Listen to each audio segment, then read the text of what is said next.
भाई जो गुरु वचन पे डट गए, कट गए फंद 84 के, कट गए फंद 84 के, कट गए फंद 84। तरक सोनी खा गया चुन कर ईश्वर एक, दे धारे जो राख ये सभी काल के भेष। ये चलती फिरती मौत है, ये ऋषि जिनको तुम पहुंचे महात्मा मानते हो, ये कोऑर्डिनेटर, ये गुरुजी का परिवार जिनको तुम पहुंचे हुए भगत मानते हो, चलती फिरती मौत है तुम लोगों के लिए, चलती फिरती मौत है। इन्हीं के बहकाव में आकर तुमने जो गुरुजी के ज्ञान विरुद्ध हरकतें करी हैं, राजनीति करी है, आरक्षणों में गए हो, गुंडों की सीबीआई जांच में, उनकी रैलियों में, इन कुपात्रों को ज्योति पाठ का पैसा दे रहे हो, हॉस्पिटल में पैसा बर्बाद कर रहे हो। इन्हीं के कुकर्मों के कारण तुम लोगों की अकाल मृत्यु हो रही है, दुर्गति हो रही है। ये तुम्हारे कोऑर्डिनेटर गुरुजी का परिवार चलती फिरती मौत है, चलती फिरती मौत। अरे कबीर सागर का सरलार्थ नहीं पढ़ा, क्यों पढ़ोगे तुम? तुम्हारे पास समय नहीं है, राजनीति करने से फुर्सत नहीं है।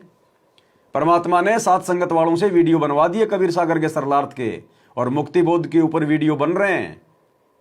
मुझदास के Facebook page Pawan Das is live के ऊपर जाके देख लेना। परमात्मा ने धर्मदास जी को कहा था कि धर्मदास चारों युगों का इतिहास उठा के देख ले, मेरा पंथ, मेरा मार्ग मेरे परिवार से नहीं चलता, मेरे बिंद वालों से नहीं चलता, ये नाद वालों से चलता है, नाद वालों से, यानी जो वचन के बेटा बेटी होते हैं। तो वर्तमान में कैसे सतगुरु रामपाल जी भगवान का पंथ उनके परिवार से चलेगा? आज भी नाद वालों से चलेगा, सतगुरु के वचन के बेटा बेटियों से चलेगा, आम संगत वालों से चलेगा, उनके परिवार वालों से नहीं चलेगा। ये विधान है, परमात्मा का नियम है। क्योंकि बिंद वालों ने तो हमेशा भक्ति का बट्ठा बैठाया, भक्ति का बट्ठा।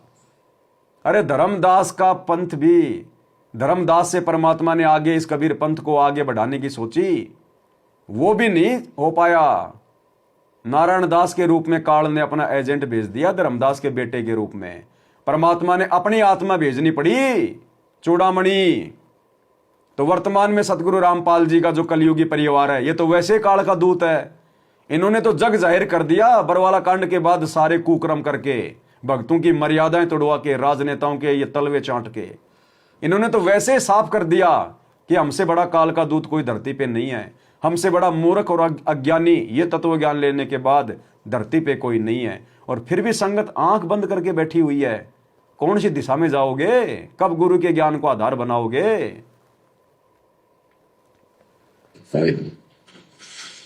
ये चलती फिरती मौत है, ये ऋषि जिनको तुम पहुंचे महात्मा मानते हो, दे धारे जोड़ा या मौत हड्डे, कोई बोल दे उसे श्राप दे दे, तेरा नाश होगा, हो गया। किसी ने आशीर्वाद दे दिया, जो थोड़ा बहुत ढूंढे ढोए थे वो इन्होंने नाश कर लिए। कहते दुर्वासा को पे तहां समझने आई नीच, 56 करोड़ यादव कटे मची रुद्र की खींच। बच्चों ने जरा सा मजाक किया था, 3-4 बच्चा ने, और सारे यादव कुल के नाश का श्राप दे दिया।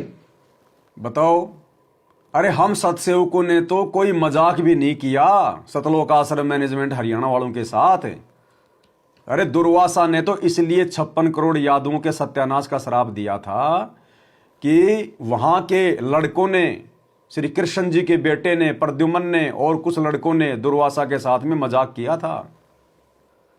अरे हम तो सात संगतियां करते हैं, हम तो गुरु ज्ञान की चर्चा करते हैं, गुरु को भोग लगाते हैं।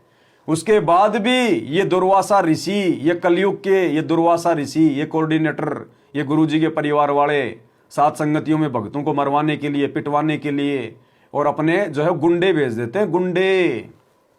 तो ये क्या है? ये तुम जिनको ऋषि महर्षि समझ रहे हो, तुम जिनको बहुत बड़े भगत समझ रहे हो, कोऑर्डिनेटर समझ रहे हो, इनको तो 2 कोडी का ज्ञान नहीं है, 2 कोडी का। समझो भाई और बहनों। यादव कटे मची रुद्र की खींच। बच्चों ने जरा सा मजाक किया था, 3-4 बच्चा ने, और सारे यादव कुल के नाश का श्राप दे दिया, कट कर मर गए। बताइए बच्चों, गरीबदास जी कहते हैं, दुर्वासा को पेता समझन आई नीचे, 56 करोड़िया दो कटे मची रुद्र की खींच। गरीबदास जी कहते इस नीच दुर्वासा ने इतनी वो कम नहीं आई, दया नहीं आई।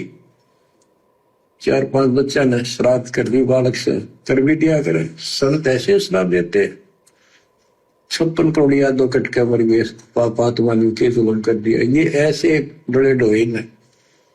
मेरे बच्चों, आप कभी एकांत में बैठकर मनन किया करो इन बातों के ऊपर। तो दास बता, ये गॉड गिवन है, दास गॉड गिवन है। गॉड गिवन यानी भगवान के द्वारा दी गई, और वर्तमान में भी भगवान ही दे रहा है। भगवान के ज्ञान को भगवान ही बता सकता है, भगवान के सतलोक की जानकारी भगवान ही दे सकता है। तो गुरु जी कह रहे हैं कभी एकांत में बैठ के मनन किया करो, इन बातों पे चिंतन किया करो। अब देखो, आश्रम वाले भाई बहनों के पास तो मनन करने के लिए, चिंतन करने के लिए समय नहीं है। आप और हम सत्सेवक भगत भाई बहनों को परमात्मा ने घर घर में आश्रम बनवा दिए, घर घर में बेड लगवा दिए। आप और हमारे पास तो समय समय है। आप और हम अपने गुरुदेव के चरणों की सेवा करते हैं रोजाना, घर घर में जो बेड लगे हुए हैं। तो चरण सेवा करते समय हम चिंतन ही तो करते हैं, हम लोग ये मनन ही तो करते हैं। सात संगति के माध्यम से दास लाइव आता है, हम लोग ये चिंतन मनन ही तो कर रहे हैं, निष्कर्ष ही तो निकाल रहे हैं। तो ये दया किसके ऊपर हो रही है गुरुदेव की? आप और हमारे ऊपर। छप्पर फाड़ दया, छप्पर फाड़। आप कभी एकांत में बैठकर मनन किया करो इन बातों के ऊपर। तो दास बता, ये गॉड गिवन है, दास के अपने घर का ज्ञान नहीं। परमात्मा गीता ज्ञान दाता 7वें अध्याय के 18वें श्लोक में तो बता देता है कि ज्ञानी आत्मा है तो उद्धार, पर मेरे वाली घटिया गति में स्थित है, यहीं तक टिके हैं। फिर बता 7वें अध्याय के 19वें श्लोक में कितना गूढ़ रहस्य है, क्योंकि ये कोड वर्ड होते हैं, ये वेद है। और इस वेद को गरीबदास जी ने अपने शब्दों में लिखा, साधारण भाषा में, ये कभी क्लियर है, साफ है। पर ये जो विशेष संदेश है जो हिसार जेल से आ रहे हैं, ये गीता और चारों वेदों से भी ज्यादा कोड वर्ड में है। चारों वेद और गीता से भी ज्यादा कोड वर्ड में है। ये सांकेतिक सत्संग है, विशेष संदेश। इनको समझ पाना हर एक की बस की बात नहीं है। इनको केवल सत्सेवक भाई बहन ही समझ पा रहे हैं वर्तमान में, गुरु आशीर्वाद से। क्योंकि इन सत्संगों के ऊपर चिंतन मनन कौन कर रहा है? इन सत्संगों के ऊपर लाइव कौन आते हैं, वीडियो कौन बना रहे हैं? सत्सेवक भाई बहन। आश्रम वाले कभी भी इन सत्संगों को लेकर जिक्र नहीं करते, कोई चिंतन मनन नहीं करते, कोई ज्ञान चर्चा नहीं करते, क्योंकि उनको पता ही नहीं इनके अंदर बोला क्या जा रहा है, क्योंकि ये कोड वर्ड में है। तो ये दया सत्सेवकों पे हो रही है मालिक की। साधारण भाषा में ये कभी क्लियर है, साफ है। पर ये एक सामान्य ज्ञान लैंग्वेज होने करके लोगों ने पसंद नहीं करी, पसंद ही ब्राह्मणों ने नहीं करने दी। ये क्या जाने अनपढ़ है, अशिक्षित है कबीर, गरीबदास के जाने अनपढ़ है, गीता वेद संस्कृत के अंदर है, पुराण संस्कृत के अंदर है, ये सारी झूठ बोलते हैं। अब अगर कोई आश्रम से जुड़े हुए भाई बहन अगर कोई चिंतन मनन करना चाहे तो ये ब्राह्मण नहीं करने देते, ये कोऑर्डिनेटर, गुरुजी के परिवार, ये पंडितों की भूमिका निभा रहे हैं, ब्राह्मणों की भूमिका। वो गुरुद्रोही है, उनको गुरुजी ने मिशन से बाहर निकाल रखा है, वह उसने नामदान सेंटर से चोरी कर रखी है, ये कर रखा है, वो कर रखा है, उसके वीडियो कोई देख लेगा उसका नाम खंड हो जाएगा, गुरुद्रोही हो जाएगा। बेचारों के पीले पर्चे निकाल दिए जाते हैं भक्तों के। तो गुरुदेव कह रहे हैं अगर कोई समझना चाहे थोड़ा बहुत तो ये ब्राह्मण नहीं समझने देते। तो संगत अगर थोड़ा बहुत समझना भी चाहे आश्रमों से जुड़ी हुई तो ये कोऑर्डिनेटर उनको डरा देते हैं, धमका देते हैं। गुरुजी का परिवार डरा देता है, धमका देता है, पीले पर्चे निकाल देता है। तो ये ब्राह्मण पैदा हो रखे हैं, ये कलयुगी ब्राह्मण है, ये नहीं समझने देते। अनपढ़ है, अशिक्षित है कबीर, साफ है। पर ये एक सामान्य ज्ञान लैंग्वेज होने करके लोगों ने पसंद नहीं करी, पसंद ही नहीं, ब्राह्मणों ने निकलने दी। ये क्या जाने अनपढ़ है, अशिक्षित है, कबीर गरीबदास के जाने अनपढ़ है, गीता वेद संस्कृत के अंदर है, पुराण संस्कृत के अंदर है, ये सारी झूठ बोलते हैं। हमने यह बात माननी पड़ी, और तो बस की बात भी नहीं थी, क्योंकि हम भी अनपढ़ थे। अब आप शिक्षित हुए, एजुकेटेड हो गए, ये वे देख आंख खोल दी, रस निरे झूठे था, कितना भी सत का नाम नहीं, कभी सो निरे झूठे, सत का कोई नाम नहीं, 100 के 100% झूठे। आने वाले दिनों में आप लोगों की आंखों के सामने आ जाएगा ये कोऑर्डिनेटर गुरुजी का परिवार 100 के 100 झूठे, 100 के 100 कति झूठे, आप सबकी आंखों के सामने आ जाएगा।